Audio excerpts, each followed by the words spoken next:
Olá pessoal, Marlon Batista passando aqui para deixar mais um vídeo inédito. Quem foi Martin Luther King Jr.? Bom, foi um pastor batista e ativista político estadunidense que se tornou a figura mais proeminente e líder do movimento dos direitos civis nos Estados Unidos, de 1955 até seu assassinato em 1968. King é amplamente conhecido pela luta dos direitos políticos através da não violência e desobediência civil, inspirado por suas crenças cristãs e o ativismo não violento de Mahatma Gandhi. Vem comigo, vamos conhecer um pouco sobre a vida deste grande homem. A infância de Martin Luther King.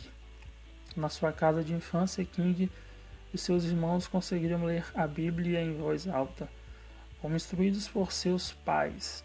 Após os jantares, a avó de King, Jane, a qual ele carinhosamente chamava de Mama, adorava contar histórias bíblicas para seus netos. O pai de King regularmente usava chicotadas para disciplinar seus filhos. Quando isso acontecia, King Sr. também mandava as crianças chicotearem umas às outras. O pai de King depois lembraria de que King era a criança mais peculiar para se chicotear. Independentemente quando isso acontecia, ele ficava ali parado.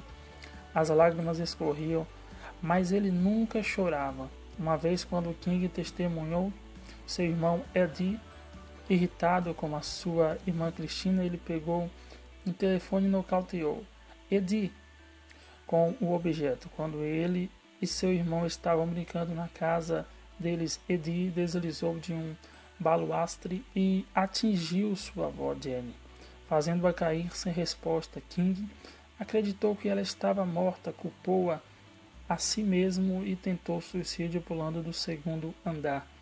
Sabendo que sua avó estava viva, King levantou e deixou o chão onde tinha caído. King se tornou amigo de um garoto branco. O pai tinha uma loja na rua da casa de sua família. Em setembro de 1935, quando os garotos tinham 6 anos de idade, eles começaram a ir na escola. King teve que ingressar em uma escola para crianças negras, Young Street Elementary School. Enquanto isso, seu colega foi para uma escola separada de crianças brancas somente. Logo após isso, os pais do garoto branco o proibiram de brincar com King. King começou seu doutorado em teologia sistemática na Universidade de Boston. Enquanto procurava fazer seu doutorado, King trabalhou como pastor assistente na histórica Baptist Church de Boston com o reverendo William Hunter. Hester era um velho amigo do pai de King e se tornou uma figura de grande influência para King.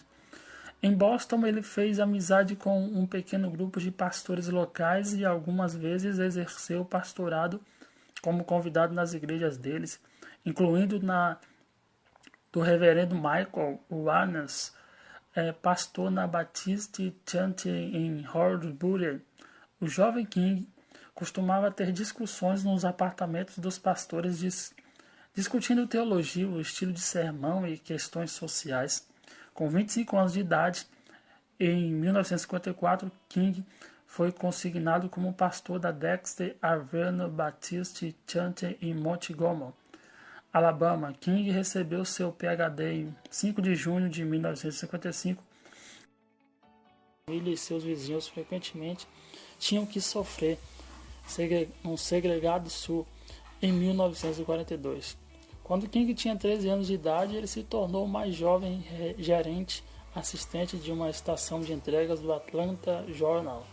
Naquele ano, King pulou o 9º grau e entrou no Brooklyn T. Washington House School, a única universidade na cidade para estudantes afro-americanos.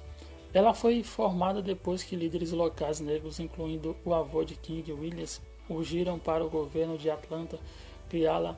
King ficou conhecido por suas habilidades em falar em público e fazia parte do clube de debate.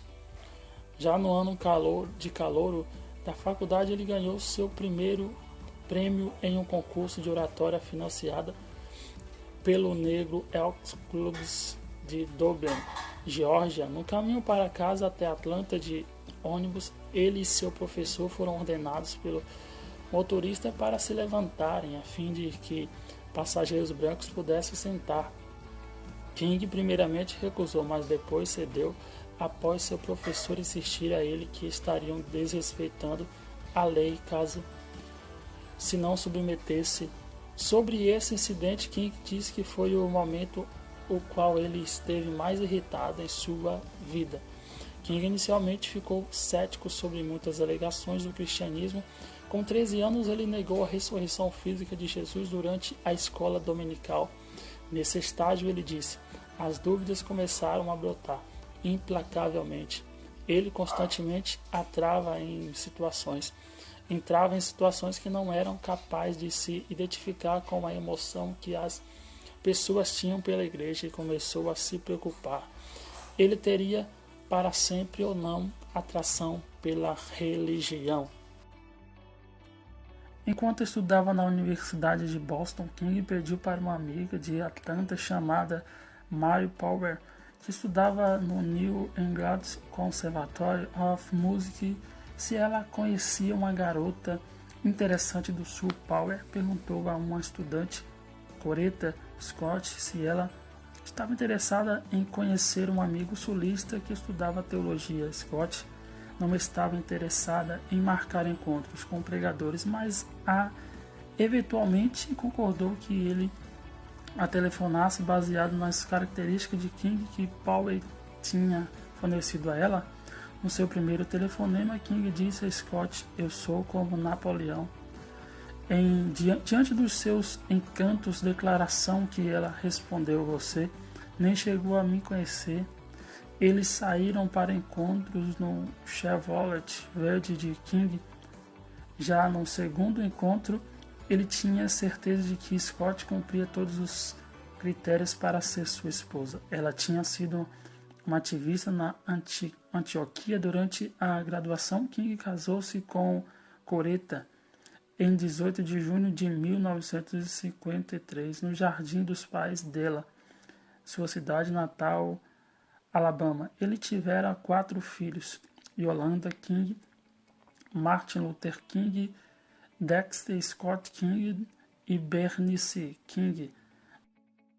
Eu tenho um sonho, um dos maiores sermões, um dos maiores discursos de Martin Luther King. King discursou por 17 minutos uma exibição que mais tarde seria conhecida como Eu Tenho um Sonho, em inglês RVD. Na passagem mais famosa do discurso, a qual ele dispensou o texto, preparado possivelmente por solicitação de Mahalia Jackson, que gritou através dele: conte a ele sobre o sonho.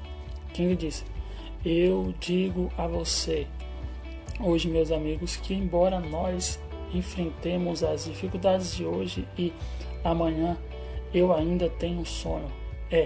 Um sonho profundamente enraizado no sonho americano. Eu tenho um sonho que um dia esta nação se levantará e viverá o verdadeiro significado de sua crença.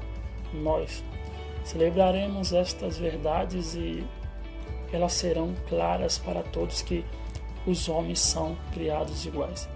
Eu tenho um sonho que um dia, nas colinas vermelhas da Geórgia, os filhos dos descendentes de escravos e os filhos dos descendentes dos donos dos escravos poderão se sentar junto à mesa da fraternidade. Eu tenho um sonho que um dia, até mesmo no estado de Mississippi, um estado que transpira com o calor da injustiça, que transpira com o calor de opressão, será transformado em um oásis de liberdade e justiça.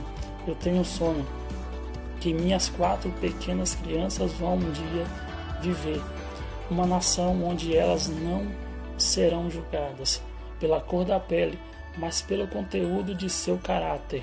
Eu tenho um sonho hoje. Eu tenho um sonho que um dia, no Alabama, com seus racistas, malignos, com seu governador que tem os lábios gotejando palavras de intervenção e negação nesse justo dia no Alabama. Meninos negros e meninas negras poderão unir as mãos com meninos brancos e meninas brancas como irmãs e irmãos. Eu tenho um sonho hoje. Martin Luther King Jr. Eu tenho um sonho, é considerado um dos maiores discursos mais refinados na história da oratória dos Estados Unidos. A marcha, e especialmente a fala de King, ajudou a colocar os direitos civis no topo das prioridades dos reformadores dos Estados Unidos e facilitou a implementação da Lei dos Direitos Civis de 1964.